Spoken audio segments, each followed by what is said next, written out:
مہمانان گرامی، علماء کرام، آج میرے لیے بڑی ہی سعادت، خوش نصیبی کی بات ہے کہ آپ سب کے بیچ میں جامعہ سلفیہ راجشاہی کی پکار پر موجود ہوں۔ اللہ رب العالمین نے مجھے بنگلہ دیش کی سرزمین میں آنے کی توفیق عطا کی ہے۔ اس موقع پر میں سب سے پہلے اس جامعہ کے صدر رئیس، مشہور خطیب، بے باک مقرر فضیلت الشیخ عبدالرزاق ابن یوسف حفظہ اللہ تعالیٰ کا بے حد شکر گزار ہوں کہ انہوں نے مجھے یہ موقع عطا کیا اللہ رب العالمین کے فضل و احسان کے بعد۔ اور پھر میں اپنے عزیز طالب شیخ عبدالرزاق کے فرزند عبدالرحمن ابن عبدالرزاق کا شکر گزار ہوں، اور اسی کے ساتھ ان کے بڑے بھائی فضیلت الشیخ عبداللہ بن عبدالرزاق کا بھی شکر گزار ہوں، اور ساتھ ہی ساتھ یہاں کے تمام ذمہ داران کا بھی۔ رب العالمین کہ رسول پاک صلی اللہ علیہ وسلم کی اس حدیث پر عمل کرتے ہوئے، جسے امام احمد نے اور ابو داؤد نے روایت کیا ہے اور امام البانی نے اس کی تصحیح کی ہے، ابو ہریرہ رضی اللہ عنہ اس کے راوی ہیں کہ لا یشکر اللہ من لا یشکر الناس، کہ جو شخص لوگوں کا شکر گزار نہ ہو وہ اللہ رب العالمین کا شکر گزار نہیں ہو سکتا۔ لہذا میرا فرض بنتا ہے کہ میں ان تمام حضرات کا تہ دل سے شکر ادا کروں۔ حضرات گرامی، یہ انتہائی خوشی و مسرت کی بات ہے کہ راجشاہی کی اس سرزمین ٹانگی پڑا میں، اتنی بڑی سرزمین پر جو تقریباً 25 بیگھے پر مشتمل ہے، اتنا عظیم ادارہ قائم کرنا اللہ رب العالمین کے فضل و کرم کے بعد یقیناً شیخ عبدالرزاق کی محنت آگے ہے، اور انہی کی محنت کے بدولت اتنا عظیم اور اتنا بڑا ادارہ وجود میں آ رہا ہے۔ اور صرف یہی نہیں بلکہ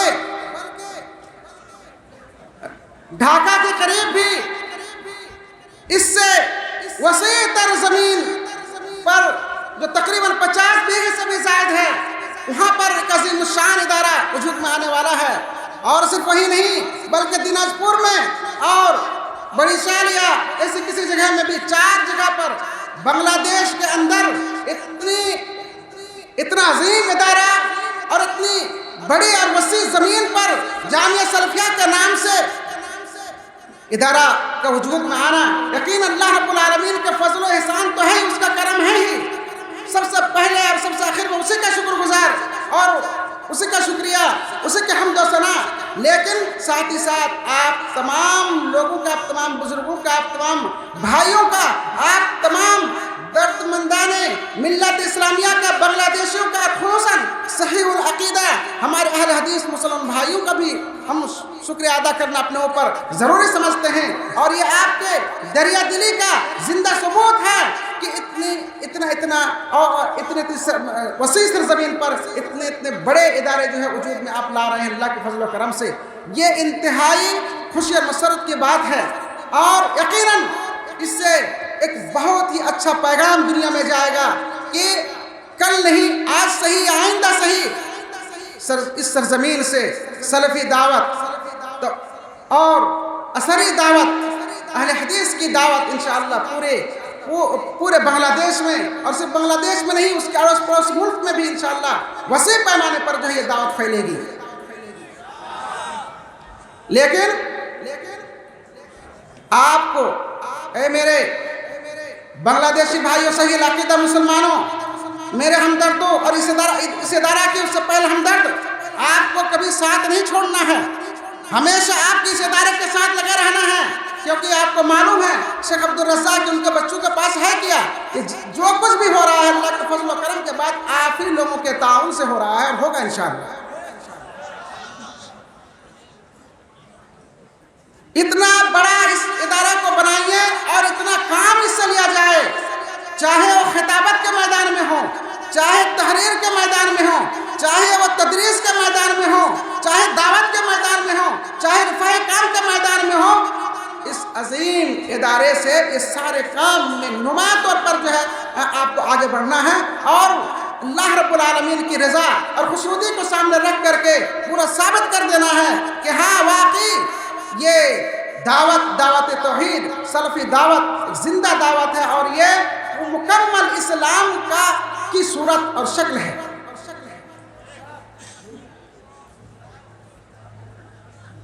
تو اولاً و آخراً میں اللہ رب العالمین کا شکر گزار ہوں اور دعا گو ہوں کہ اللہ رب العالمین اس عظیم ادارے کو دین دوگنی رات چوگنی ترقی عطا کرے تاکہ یہ اپنے آخری منزل تک پہنچے اور اس ادارے کے ذریعے پورے ملک میں اور ملک کے باہر بھی یہ سلفی دعوت پھیل سکے اور عام ہو سکے۔ حضرات گرامی، چونکہ میں یہاں آیا ہوں تو مجھے وقت دیا گیا ہے، میں ضروری سمجھتا ہوں کہ کچھ بات پر آپ سے کروں، ہو سکتا ہے اللہ رب العالمین میری اس بات سے آپ کو کچھ فائدہ پہنچائے اور اسی کے بدولت مجھے بھی اللہ رب العالمین اجر و ثواب سے نواز دے۔ نبی پاک صلی اللہ علیہ وسلم اس دنیا میں آئے، عقیدہ لے کر کے آئے، احکام لے کر کے آئے، سب کچھ ہوا، سب سے بڑی عبادت اللہ رب العالمین نے اپنے رسول کے ذریعے جو ہمیں عطا کی وہ ہے صلاۃ۔ صلاۃ ہمیں کیسے ادا کرنی ہے؟ معلوم ہے صلو کما رأیتمونی اصلی، نبی پاک صلی اللہ علیہ وسلم کا فرمان ہے کہ میری امتیوں جیسے مجھے نماز پڑھتے ہوئے دیکھو ویسے نماز پڑھو۔ نماز کے جو احکامات جو تعلیمات ہم نے تم کو دیے ہیں انہی احکامات و تعلیمات کو بروکار لا کر کے تم نماز ادا کرو، تبھی اللہ رب العالمین کے یہاں صلاۃ جو ہے قائم ہوگی، مقبول ہوگی۔ دیکھیے اسی صلاۃ سے متعلق ایک مسئلہ ہے، میں اس مسئلہ پر تھوڑی سی روشنی ڈالوں گا اور پھر اپنی بات ختم کروں گا انشاءاللہ، اور پھر ہمارے فضیلت الشیخ عبداللہ مدنی حفظہ اللہ تعالیٰ اس کا ترجمہ آپ کے سامنے بنگلہ میں کریں گے انشاءاللہ۔ حضرات گرامی، ایک مسئلہ ہے نماز ہی سے متعلق سترہ کا۔ سترہ کا معنی یقیناً علماء طبقہ سے میں مخاطب نہیں ہوں، ظاہر کو جانتے ہیں، لیکن میں عوام سے مخاطب ہوں، آپ سے، آپ دینی بھائی سے جو کچھ دین کا علم حاصل کرنے، دینی احکام سیکھنے کے لیے یہاں 2 دن سے ماشاءاللہ بلکہ 3 دن سے آپ لوگ یہاں اس میدان میں پڑے ہوئے ہیں گھر بار چھوڑ کر کے، تو میں ان تک اپنی بات پہنچانا چاہتا ہوں۔ یہ صلاۃ کا مسئلہ ہے، سترہ کا معنی ہوتا ہے کہ نمازی صلاۃ ادا کرنے والا جب صلاۃ ادا کرے تو اپنے سامنے کوئی آڑ رکھ لے، چاہے وہ ڈنڈا رکھے، چاہے وہ دیوار ہو، چاہے وہ کھوٹی ہو، کھمبا ہو، یا کوئی بھی چیز ہو جو تقریباً یہ اتنی مقدار میں ہو، 1 ہاتھ یا 1 ہاتھ سے کم، اس اتنی مقدار میں اپنے سامنے رکھے، اسے سترہ کہا جاتا ہے، تاکہ آدمی صلاۃ ادا کرنے والے کی نظر اور توجہ جو ہے صرف اللہ رب العالمین کی طرف ہو اور اس کی توجہ ادھر ادھر بٹے نہ، منتشر نہ ہو، ایک اللہ رب العالمین کی طرف جو ہے متوجہ ہو اور پورے خوش و خضوع کے ساتھ صلاۃ ادا کر سکے، اور شیطان اس کے آگے سے یا اور دوسری چیزیں وہ اس کے آگے سے نہ گزر سکے۔ تو یہ جو سترہ کا مسئلہ ہے، یہ اس کا حکم ہے کیا یہ سنت ہے یا واجب ہے؟ تو آپ جانتے ہیں کہ شریعت کے دیگر احکامات کی طرح اس میں بھی اختلاف ہے۔ کچھ لوگوں نے کہا کہ سترہ کا رکھنا، صلاۃ کے حالت میں سترہ کا رکھنا یہ سنت ہے، تو کچھ لوگوں نے کہا کہ واجب ہے۔ ہمارے نزدیک سترہ کا واجب ہونا ہی زیادہ بہتر ہے، اور اس کی دلیل یہ ہے کہ حضرت عبداللہ بن عمر رضی اللہ عنہ فرماتے ہیں جیسا کہ صحیح ابن خزیمہ میں یہ روایت موجود ہے، کہتے ہیں کہ اللہ کے رسول صلی اللہ علیہ وسلم نے فرمایا لا تصلی الا الی سترۃ، نماز یا صلاۃ نہ ادا کرو مگر سترہ کی طرف، ولا تدع احدا یمر بین یدیک، اور اپنے سامنے سے کسی کو گزرنے نہ دو، فإنما هو القرین، کیونکہ اس کے ساتھ شیطان ہوتا ہے، لہذا اس کو گزرنے مت دو۔ یہ حدیث اس بات کی صریح دلیل ہے کہ اللہ کے رسول صلی اللہ علیہ وسلم نے سترہ رکھے بغیر صلاۃ ادا کرنے سے منع فرمایا ہے۔ اس کا مطلب یہ ہوا کہ سترہ کا رکھنا یہ واجب ہے، ضروری ہے۔ اور اسی طرح حضرت طلحہ بن عبید اللہ رضی اللہ تعالیٰ عنہ کی روایت ہے، صحیح مسلم میں ہے، کہتے ہیں کہ اللہ کے رسول صلی اللہ علیہ وسلم نے فرمایا اذا وضع احدکم بین یدیہ مثل مؤخرۃ الرحل فلیصلی ولا یبالی من مر وراء ذلک۔ اللہ کے رسول فرماتے ہیں کہ جب تم میں سے کوئی اپنے سامنے کجاوا یا پالان کہ جس پر اونٹ کی سواری کرنے والا سوار ہوتا ہے اور اس کے پیچھے طرف جو لکڑی ٹیک لگا کر رکھی جاتی ہے اتنی اونچائی کے برابر لکڑی رکھ لے، اور پھر اس کے بعد سے اس تب جو ہے وہ نماز پڑھے، فلیصلی، تب نماز پڑھے وہ۔ اس کا مطلب یہ ہے کہ جب صلاۃ ادا کرنے کھڑا ہو تو اپنے سامنے اتنی مقدار اونچائی پر ایک لکڑی جو ہے یا کوئی بھی چیز اس طرح کی سامنے رکھنا ہے، اور پھر اس کے پیچھے سے کوئی چیز گزرے تو اس کی کوئی پرواہ نہیں۔ ایسے کہ ایک حدیث اور ہے جس کا راوی ہے سہل بن ابی حثمہ رضی اللہ تعالیٰ عنہ ہیں، وہ کہتے ہیں کہ اللہ کے رسول نے فرمایا اذا صلی احدکم فلیصلی الی سترۃ، جب تم میں سے کوئی صلاۃ ادا کرے تو سترہ کی طرف رخ کر کے صلاۃ ادا کرے۔ یہ تینوں حدیثیں اس بات کی دلیل ہیں کہ صلاۃ ادا کرنے والے کو چاہیے، بلکہ واجب ہے کہ اپنے سامنے سترہ رکھ کر کے نماز ادا کرے۔ میں نے دیکھا ہے، بہت سی جگہوں میں دیکھا ہے، یہاں بھی بہت سے لوگ میں نے دیکھا ہے، اس لیے میں نے سوچا کہ آج ایک مسئلہ بتا دوں، ہو سکتا ہے کچھ بھائی اس پر عمل کریں تو انشاءاللہ انہیں بھی نیکی ملے گی، وہ بھی سنت پر عمل کریں گے۔ اگر سنت مانتے ہیں اور اگر واجب ہے تو اس پر وہ عمل کریں گے، انشاءاللہ جو ہے وجوب کے اوپر سے وجوب جو ادا ہو جائے گا۔ تو اور اس بات کی تائید اس سے بھی ہوتی ہے کہ رسول اللہ صلی اللہ علیہ وسلم سے یہ کبھی ثابت نہیں کہ آپ نے بلا سترہ کبھی نماز ادا کی ہو، کبھی صلاۃ ادا کی ہو بغیر سترہ کے، یہ ایسا کبھی نہیں ہے۔ اللہ کے رسول صلی اللہ علیہ وسلم جب بھی صلاۃ ادا کرتے تو سترہ کچھ نہ کچھ سامنے ہوتا ہی ہوتا۔ اسی کے ساتھ ایک مسئلہ یہ ہے کہ کیا سترہ کا رکھنا صرف باہر فضا میں جب کھلی جگہ میں نماز پڑھی جائے تبھی جو سترہ رکھا جائے گا، یا مسجد میں بھی سترہ اپنانا جو ہے ضروری ہے؟ مسجد کے اندر سترہ رکھنا ضروری ہے یا صرف باہر جب کھلی میدان میں نماز پڑھی جائے تب یا صلاۃ ادا کی جائے تب؟ یہ ایک مسئلہ ہے۔ یہاں ایک بات میں واضح کر دوں کہ اگر مسجد کے اندر کوئی صلاۃ ادا کرتا ہے تو اس کے لیے ایکسٹرا سترہ لکڑی وغیرہ کچھ رکھنا یہ الگ مسئلہ ہے، اور مسجد کے اندر جیسے دیوار ہے، کھمبا ہے یا کوئی چیز رکھی ہے پہلے سے، اس کو سامنے رکھ کر کے نماز ادا کرنا، صلاۃ ادا کرنا یہ الگ مسئلہ ہے۔ تو ایکسٹرا سترہ رکھنا یہ مسئلہ میرا نہیں ہے۔ میں جو بتانا چاہتا ہوں وہ یہ ہے کہ اگر کوئی شخص مسجد کے اندر صلاۃ ادا کر رہا ہے تو کیا وہ اس کو بھی سترہ اپنانا چاہیے؟ صلاۃ ادا کر رہا ہے تو سترہ اپنانا چاہیے یا نہیں چاہیے؟ مثلا وہ دیوار ہے سامنے پہلی صف میں کھڑا ہے، تو سامنے جو دیوار ہے اس کو سترہ بنا لے، یا کوئی شخص بیٹھا ہوا ہے تو اس کے پیچھے وہ نماز پڑھے، یا کہ کوئی کھمبا ہے، کھوٹی ہے تو اس کے پیچھے نماز پڑھے۔ ان چیزوں کو وہ سترہ اپنائے گا کہ نہیں اپنائے گا؟ ان چیزوں کو سترہ کے طور پر استعمال کرے گا کہ نہیں کرے گا؟ یہ چند بات اس تعلق سے میں عرض کر کے اپنی بات ختم کرتا ہوں۔ حضرت یزید بن ابی عبید رحمہ اللہ کہتے ہیں کہ کنت آتی مع سلمۃ ابن اکوع رضی اللہ تعالی عنہ فیصلی عند الاسطوانہ التي كانت عند المصحف۔ حضرت یزید بن ابی عبید کہتے ہیں، یہ صحیح بخاری کی روایت ہے کہ میں حضرت سلمہ بن اکوع رضی اللہ تعالی عنہ کے ساتھ مسجد نبوی میں آتا تو میں دیکھتا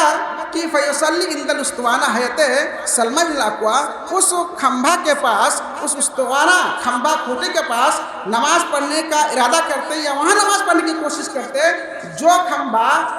مصحف رکھے جانے والے جگہ کے پاس جو ہے تھا، یا کہ اس کھمبے پر وہ مصحف رکھا جاتا تھا۔ تو میں نے کہا یا ابا مسلم اراک تتحری صلاۃ عند هذه الاسطوانہ، اے سلمہ بن الاکوع رضی اللہ عنہ، میں آپ کو دیکھتا ہوں کہ جب آپ مسجد نبوی میں داخل ہوتے ہیں تو آخر کیا بات ہے اس کھوٹے یا کھمبا کے پاس آپ جو ہے نماز ادا کرنے کی کوشش، صلاۃ ادا کرنے کی کوشش کرتے ہیں، آخر کیا بات ہے؟ تو حضرت سلمہ بن الاکوع نے فرمایا کہ انی رأیت النبی صلی اللہ علیہ وسلم یتحری الصلاۃ عندها، میں نے نبی پاک صلی اللہ علیہ وسلم کو اس کھمبا کے پاس نماز ادا کرتے ہوئے میں نے دیکھا ہے، بلکہ آپ کوشش کرتے تھے اس کھمبا کو سامنے کر کے جو ہے نماز ادا کریں۔ یہ حدیث اس بات کی واضح دلیل ہے صحیح بخاری کی کہ اللہ کے رسول صلی اللہ علیہ وسلم کبھی کبھار مسجد نبوی میں جب صلاۃ ادا کرتے تو کھمبے کو سامنے رکھ کر کے اس کو سترا بنا کر کے نماز پڑھتے۔ اور صحیح بخاری میں باب الصلاۃ علی الاسطوانہ ایک باب ہے، ترجمۃ الباب ہے، اس کے تحت صیغہ جزم کے ساتھ امام بخاری نے حضرت عمر رضی اللہ تعالیٰ عنہ کا یہ فرمان نقل کیا ہے، اور وہ ہماری تحقیق میں وہ دونوں جو ہے وہ دونوں اثر صحیح ہیں۔ حضرت عمر کہتے ہیں کہ المصلون احق بالسوار من المتحدثین الیہا، کہ جو لوگ مسجد میں صلاۃ ادا کرتے ہیں وہ مسجد کے اندر موجود کھمبوں اور کھوٹیوں کے زیادہ حقدار ہیں بنسبت ان لوگوں کے جو مسجد میں موجود کھوٹی یا کھمبوں کو ٹیک لگا کر کے باتیں کرتے رہتے ہیں۔ کیا مطلب کہ آپ دیکھتے ہیں جب کھمبے ہوتے ہیں تو عام طور پر لوگ بیٹھ کر کے ٹیک لگا کر کے باتیں گفتگو کرتے ہیں، تو صلاۃ ادا کرنے والوں کو سترا رکھنے کے لیے جگہ نہیں ملتی یا کوئی چیز نہیں ملتی۔ تو حضرت عمر نے کہا کہ نہیں، جو لوگ صلاۃ ادا کرتے ہیں وہ زیادہ حقدار ہیں اس بات کے کہ ان کھمبوں کو سامنے کر کے نماز ادا کریں۔ اور وہیں پر یہ اثر بھی ہے کہ ان عمر رأى رجلا يصلي بين اسطوانتين فجعله الى ساریۃ وقال صل الیہا، حضرت عمر رضی اللہ تعالیٰ عنہ نے ایک آدمی کو دیکھا کہ وہ دو کھمبے کے بیچ میں صلاۃ ادا کر رہا ہے، تو حضرت عمر نے ان کو پکڑ کر کے ایک کھمبا کے پیچھے کر دیا اور کہا کہ اس کھمبا کی طرف رخ کر کے چہرہ کر کے تو نماز پڑھو۔ یہ کس بات کی دلیل ہے؟ تو کھمبا کہاں پر تھا؟ مسجد میں۔ حضرت عمر رضی اللہ تعالیٰ عنہ نے اس شخص کو پکڑ کر کے کھمبا کے پیچھے کر دیا اور کہا کہ ادھر رک کر کے نماز پڑھو۔ ایسے ہی کچھ اور دلیلیں بھی آپ سنیں۔ حضرت انس رضی اللہ تعالیٰ عنہ کہتے ہیں کہ کان المؤذن اذا اذن قام ناس من اصحاب النبی صلی اللہ علیہ وسلم یبتدرون السوار، مؤذن جب اذان کہہ لیتا تو نبی پاک صلی اللہ علیہ وسلم کے کچھ صحابہ کھڑے ہوتے اور کھمبوں کی طرف جو دوڑتے۔ آگے وہ کہتے ہیں کہ وَلَقَدْ رَأَيْتُ کبار اصحاب النبی صلی اللہ علیہ وسلم یبتدرون السوار عند المغرب، کہ میں نے کبار صحابہ، بڑے بڑے صحابہ کو میں نے دیکھا کہ جب مغرب کی اذان ہوتی تو وہ کھمبوں کی طرف دوڑتے 2 رکعت نماز ادا کرنے کے لیے، 2 رکعت صلاۃ مغرب سے پہلے 2 رکعت بطور سنت نفل کے ادا کرنے کے لیے کھمبوں کی طرف دوڑتے۔ اس کا مطلب یہ ہے کہ صحابہ کرام کبار صحابہ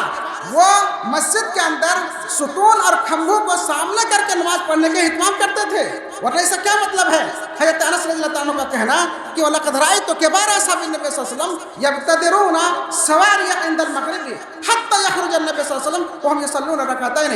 یہاں تک اللہ کے رسول امامت کے لیے گھر سے نکل کر آتے اور وہ لوگ اسی حالت میں نماز پڑھ رہے ہوتے۔ اور اس کے علاوہ حضرت انس رضی اللہ تعالیٰ عنہ سے متعلق ہے،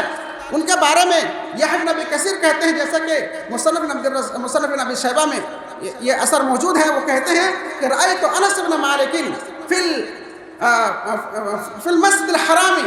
لقد رأیت انس بن مالک فی المسجد الحرام قد نصب عصا وصلی علیہا، کہ میں نے انس بن مالک کو، یحییٰ بن ابی کثیر کہتے ہیں کہ میں نے انس بن مالک رضی اللہ عنہ کو مسجد حرام میں دیکھا، مسجد حرام مکہ کے مسجد حرام میں نے دیکھا کہ انہوں نے وہاں پر ایک ڈنڈا گاڑا اور اس کی طرف رک کر کے انہوں نے صلاۃ ادا کی۔ یہ آخر کس بات کی دلیل ہے؟ مسجد میں سترہ اپنانے کی دلیل ہے۔ جو لوگ یہ کہتے ہیں کہ سترہ صرف جو ہے فضا میں، کھلی جگہ میں، مسجد کے باہر جب صلاۃ ادا کی جائے تبھی جو ہے سترہ اپنا جائے گا۔ یہ سارے آثار اور اللہ کے رسول کے حدیث، فعلی حدیث اور قولی حدیث میں اللہ نے فرمایا کہ لا تصلی الا سترۃ، کہ صلاۃ ادا نہ کرو مگر سترہ کی طرف۔ وہ تو قولی ہے، اس میں تو نہ مسجد کی بات ہے اور نہ ہی فضا کی اور کھلی جگہ کی بات ہے، وہ تو عام ہے، وہ تو ہر دو جگہ کو شامل ہے، مسجد کو بھی اور خارج مسجد کو بھی۔ اور میں آخر میں ایک دو اور بات ذکر کرتا ہوں۔ حضرت نافع رضی اللہ تعالیٰ عنہ کہتے ہیں رحمہ اللہ کہتے ہیں کہ کان ابن عمر اذا لم یجد سبیلا الی ساریۃ من سوار المسجد، حضرت عبداللہ بن عمر متبع سنت ہیں، حضرت عبداللہ بن عمر متبع سنت ہیں۔ ان کے بارے میں ان کے شاگرد نافع مولا بن عمر کہتے ہیں کہ جب عبداللہ بن عمر کو مسجد کے ستونوں میں سے، مسجد کے کھمبوں میں سے کوئی کھمبا صلاۃ ادا کرنے کے لیے نہ ملتا اور ان کھمبوں کے پیچھے دوسرے لوگ صلاۃ ادا کرنا شروع کر دیتے، تو وہ مجھے کہتے ہیں، حضرت نافع کہتے ہیں کہ عبداللہ بن عمر مجھے کہتے ہیں وَلِّنِظَہَرْ، تم میری طرف اپنی پیٹھ کرو، تم میری طرف اپنی پیٹھ کرو کہ میں تمہیں سامنے رکھ کر کے تمہیں سترہ بنا کر کے نماز ادا کروں۔ یہ اثر مصنف عبدالرزاق و مصنف ابن ابی شیبہ میں موجود ہے، جس میں عبداللہ بن عمر رضی اللہ تعالیٰ عنہ اہتمام کر رہے ہیں مسجد کے اندر بھی کھمبے کو ایک کھمبا نہیں ہے تو حضرت نافع کو سترہ بنا کر کے صلاۃ ادا کر رہے ہیں۔ اسی لیے امام احمد بن حنبل کے تعلق سے مسائل ابن حانی میں موجود ہے۔ ابن حانی کہتے ہیں، ان کے شاگرد ہیں امام احمد رحمہ اللہ کے شاگرد ابن حانی، وہ کہتے ہیں کہ رآنی ابو عبداللہ یوما وانا اصلی، ایک دن مجھے ابو عبداللہ امام احمد نے مجھے دیکھا، میرے استاد نے، میرے شیخ نے، امام احمد رحمہ اللہ نے مجھے دیکھا کہ میں نماز ادا کر رہا ہوں، صلاۃ ادا کر رہا ہوں، ولیس بین یدی سترہ، اور میرے سامنے سترہ نہیں ہے، وکنت معه فی المسجد الجامع، حضرت ابن حانی کہتے ہیں میں امام احمد کے ساتھ جامع مسجد میں، جمعہ والی میں جامع مسجد میں تھا اور میں صلاۃ ادا کر رہا ہوں، میرے سامنے سترہ نہیں ہے۔ تو انہوں نے کہا فقال علی، تو امام احمد نے مجھ سے کہا استتر بشیء،